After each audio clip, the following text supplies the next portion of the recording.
Dear student, स्वागत है आप सभी को हमारे चैनल पर। तो आज के सेशन में हम बिहार बोर्ड एग्जाम 2027 के लिए क्लास ट्वेल्थ होम साइंस का जो है लेसन टू जिसका नाम है पुरुष एवं स्त्री प्रजनन तंत्र, इस चैप्टर का जो है सभी इंपोर्टेंट सब्जेक्टिव क्वेश्चन को हल करेंगे। आप लोगों को इसका पीडीएफ जो है वीडियो के डिस्क्रिप्शन लिंक में मिल जाएगा, वहां से पीडीएफ डाउनलोड करके जो है नोट्स बना लीजिएगा। तो देखिए, फर्स्ट क्वेश्चन है, देखिए, वीरी या शुक्र क्या है, इसका निर्माण किन किन ग्रंथियों के स्राव से होता है।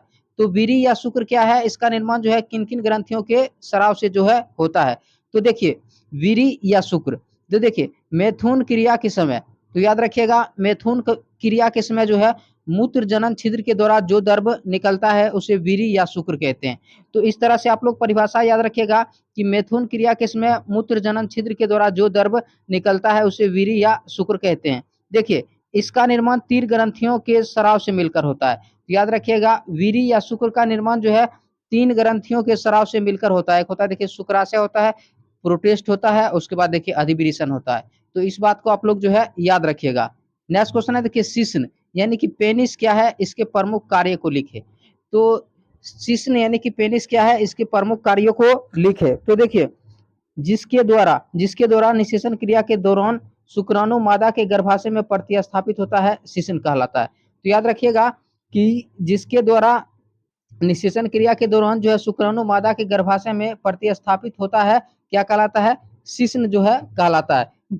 देखिए देखिए, सामान्यतः इसकी लंबाई 3 से 4 इंच होती है। तो याद रखिएगा, सामान्यतः इसकी जो लंबाई जो है 3 से 4 इंच होती है, परंतु मैथुन क्रिया के समय इसकी लंबाई 6 से 7 इंच जो है हो जाती है। देखिए, इसका निर्माण संयोजी ऊतक से होता है। तो इस बात को याद रखिएगा कि शिश्न का निर्माण किस ऊतक से होता है, संयोजी ऊतक से जो है होता है। देखिए, शिश्न के कार्य, तो इसका कार्य क्या होता है, देखिए, मूत्र त्याग करना, उसके बाद देखिए मैथुन के समय जो है शुक्र रस निकालना। तो इस प्रकार जो है आप लोग जो है शिश्न क्या है, इसके प्रमुख कार्यों को लिखे। इस क्वेश्चन को निश्चित रूप से याद रखिएगा। नेक्स्ट क्वेश्चन है, देखिए, निषेचन किसे कहते हैं। तो निषेचन किसे कहते हैं, तो देखिए, नर युग्मक शुक्राणु नर युग्मक शुक्राणु एवं मादा युग्मक अंडाणु के संयोजन की क्रिया निषेचन कहलाती है। तो याद रखिएगा कि नर युग्मक शुक्राणु एवं मादा युग्मक अंडाणु के जो है संयोजन की क्रिया निषेचन कहलाती है। देखिए, मैथुन क्या है, नेक्स्ट क्वेश्चन है, देखिए, मैथुन क्या है। तो देखिए, मैथुन, तो देखिए, जब नर एवं मादा आपस में मिलकर शुक्राणु स्थानांतरित करता है तो यह स्थानांतरण की क्रिया जो है स्थानांतरण की क्रिया मैथुन कहलाती है। तो मैथुन के बारे में याद रखिएगा कि जब नर एवं मादा आपस में मिलकर शुक्राणु स्थानांतरित करता है तो यह स्थानांतरण की क्रिया मैथुन कहलाती है। नेक्स्ट क्वेश्चन है, देखिए, नर जनन अंगों के कार्यों को लिखे। तो याद रखिएगा, नर जनन अंगों के कार्यों को लिखे। तो देखिए, नर जनन अंगों के प्रमुख कार्य निम्नलिखित है, जो इस प्रकार है। फर्स्ट कार्य है, देखिए, वृषण शुक्राणु निर्माण करता है। तो याद रखिएगा, वृषण का काम क्या होता है कि वृषण जो है शुक्राणु निर्माण करता है। उसके बाद देखिए, अधिवृषण अधिवृषण जो है शुक्राणु का संचय एवं परिपक्व प्रदान करता है। तो अधिवृषण का काम क्या होता है, अधिवृषण जो है शुक्राणु का जो है संचय एवं परिपक्वता जो है प्रदान करता है। उसके बाद देखिए, शुक्र वाहिका शुक्राणु को आगे बढ़ाता है। शुक्र वाहिका का काम क्या होता है कि शुक्र वाहिका जो है शुक्राणु को जो है आगे बढ़ाता है। उसके बाद देखिए, शुक्राशय शुक्राशय से द्रवित पदार्थ जो है द्रवित पदार्थ सरा होता है। शुक्राशय से क्या होता है कि द्रवित पदार्थ जो है सरा होता है।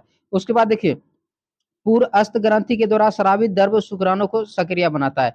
पूर्व अस्त ग्रंथि के द्वारा स्रावित द्रव क्या करता है कि शुक्राणु को जो है सक्रिय बनाता है। उसके बाद कि शिश्न शुक्राणु को मादा के योनि में पहुंचाता है। तो इस प्रकार आप लोग नर जनन अंगों के जो है कार्यों को लिखे, याद रखिएगा। नेक्स्ट क्वेश्चन है, देखिए, मादा जनन तंत्र के कार्यों को लिखे। तो देखिए, मादा जनन तंत्र के कार्य क्या होता है। देखिए, मादा जनन अंग के प्रमुख कार्य निम्नलिखित है, जो इस प्रकार है। देखिए, अंडाशय के द्वारा अंडाणु निर्माण की क्रिया होती थी। याद रखिएगा, अंडाणु का निर्माण कहाँ होता है, अंडाशय में होता है। देखिए, योनि के द्वारा मैथुन क्रिया के समय शुक्राणु ग्रहण किया जाता है। तो याद रखिएगा, योनि के द्वारा जो है मैथुन क्रिया के समय जो है शुक्राणु ग्रहण किया जाता है। उसके बाद देखिए, अंड वाहिनी के द्वारा अंडाणु का स्थानांतरण अंडाशय से गर्भाशय तक होती है। तो याद रखिएगा, अंड वाहिनी के द्वारा जो है अंडाणु का स्थानांतरण अंडाशय से गर्भाशय तक जो है होती है। उसके बाद देखिए, नर जनन अंग के द्वारा निषेचन के लिए उपयुक्त वातावरण तैयार किया जाता है। और याद रखिएगा कि मादा जनन तंत्र के द्वारा क्या किया जाता है कि नर जनन अंग के देखिए, नर जनन अंग के द्वारा जो है निषेचन के लिए उपयुक्त वातावरण जो है तैयार किया जाता है। उसके बाद देखिए, शिश्न शिशु जनन क्रिया के द्वारा अपनी संख्या में वृद्धि करता है। तो इस प्रकार आप लोग जो है मादा जनन तंत्र के कार्यों को लिखे, क्वेश्चन को जो है याद रखिएगा। नेक्स्ट क्वेश्चन देखिए, शुक्राणु किसे कहते हैं, इसके प्रमुख कार्यों का वर्णन करें। तो शुक्राणु किसे कहते हैं, इसके प्रमुख कार्यों का जो है वर्णन करें। तो देखिए नर युग्मक को शुक्राणु कहते हैं। तो याद रखिएगा नर युग्मक को शुक्राणु कहते हैं, इसका निर्माण वृषण में होता है। तो याद रखिएगा कि नर युग्मक को क्या कहते हैं, शुक्राणु कहते हैं, और शुक्राणु का निर्माण कहाँ होता है, वृषण में होता है। देखिए शुक्राणु को संरचना के आधार पर 4 भागों में बांटा गया है। याद रखिएगा शुक्राणु को संरचना के आधार पर जो है 4 भागों में बांटा गया है। एक होता है देखिए सिर होता है, एक होता है गिरबा होता है, एक होता है मध्य भाग, एक होता है देखिए सबसे निचला भाग जिसको पूछ होता है। तो इस तरह देखिए सिर, देखिए यह शुक्राणु का सबसे चौड़ा भाग होता है। तो ऑब्जेक्टिव क्वेश्चन पूछा जाता है कि शुक्राणु का सबसे चौड़ा भाग क्या होता है, तो याद रखिएगा सिर होता है। उसके बाद देखिए गिरबा, तो गिरबा देखिए मध्य भाग एवं सिर के बीच वाला भाग गर्दन कहलाता है। याद रखिएगा कि मध्य भाग एवं सिर के बीच वाला भाग गर्दन होता है। उसके बाद देखिए मध्य भाग, देखिए गर्दन के नीचे वाला भाग जो है मध्य भाग होता है। याद रखिएगा गर्दन के नीचे वाला भाग जो है मध्य भाग होता है। उसके बाद देखिए सबसे नीचे वाला भाग पूछ होता है, जो शुक्राणु को सक्रिय बनाने के साथ साथ गति एवं दिशा दिशा प्रदान करता है। तो याद रखिएगा कि सबसे नीचे वाला भाग जो है पूछ होता है, जो शुक्राणु को सक्रिय बनाने के साथ साथ गति एवं दिशा प्रदान करता है। नेक्स्ट है देखिए बंध्यता। बंध्यता क्या है, तो देखिए बंध्यता देखिए प्रजनन तंत्र से संबंधित एक विकार या दोष है। तो बंध्यता के बारे में याद रखिएगा कि प्रजनन तंत्र से संबंधित एक विकार या दोष है। यह दोष स्त्री या पुरुष किसी में भी हो सकता है। तो बंध्यता के बारे में याद रखिएगा कि प्रजनन तंत्र से संबंधित एक विकार या दोष है, यह दोष स्त्री या पुरुष किसी में भी हो सकता है। उसके बाद देखिए स्त्री जनन तंत्र के जनन तंत्र के अंश कौन है, अंश यानी कि हिस्सा कौन है, यानी कि अंग कौन कौन है, ठीक है। याद रखिएगा स्त्री प्रजनन तंत्र के प्रमुख मुख्य अंग देखिए गर्भाशय हो गया, योनि हो गया, डिंब हो गया, डिंब नलिकाएं हो गया, अंडाशय हो गया। तो याद रखिएगा स्त्री प्रजनन तंत्र के मुख्य अंग कौन कौन है, गर्भाशय हो गया, योनि हो गया, डिंब नलिकाएं, अंडाशय। इस बात को आप लोग याद रखिएगा। नेक्स्ट क्वेश्चन है देखिए पुरुष प्रजनन तंत्र के मुख्य अंगों के नाम लिखिए। तो देखिए पुरुष प्रजनन तंत्र के मुख्य अंग देखिए वृषण हो गया, शिश्न हो गया, शुक्रवाहिनी हो गया, शुक्राशय हो गया, प्रोटेस्ट ग्रंथि हो गया, कॉपर ग्रंथि है। इस बात को आप लोग याद रखिएगा, इंपोर्टेंट क्वेश्चन है। नेक्स्ट क्वेश्चन है देखिए अंडाशय क्या है, तो देखिए अंडाशय, तो देखिए गर्भाशय के देखिए दोनों तरफ उपस्थित बादाम की गिरी जैसी संरचना को अंडाशय कहते हैं। याद रखिएगा कि गर्भाशय के दोनों तरफ उपस्थित बादाम की गिरी जैसी संरचना को अंडाशय कहते हैं। इसे डिंब ग्रंथियां भी कहते हैं, यानी कि अंडाशय को जो है डिंब ग्रंथियां भी कहते हैं। देखिए इसकी संख्या 2 होती है। तो याद रखिएगा अंडाशय की संख्या 2 होती है। देखिए यह 1 इंच लंबी तथा आधा इंच गोल होती है।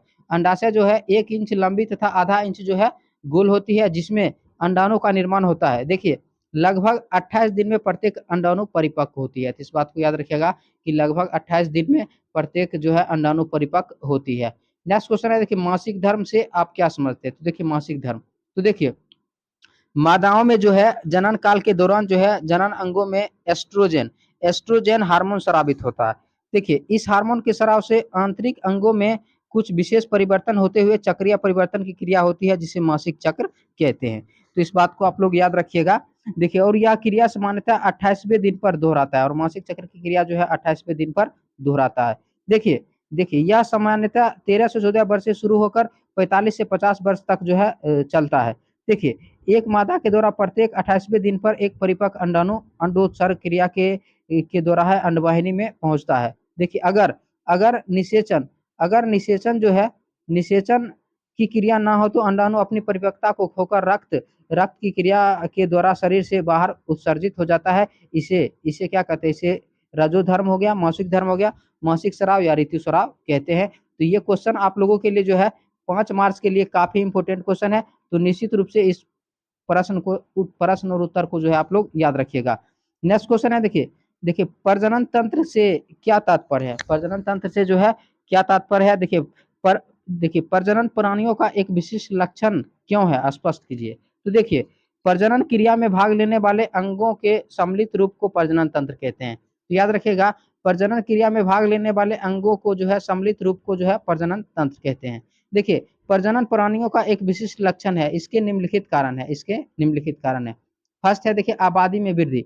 देखिए प्रजनन क्रिया के द्वारा जीव अपनी आबादी में क्या करता है, वृद्धि करता है।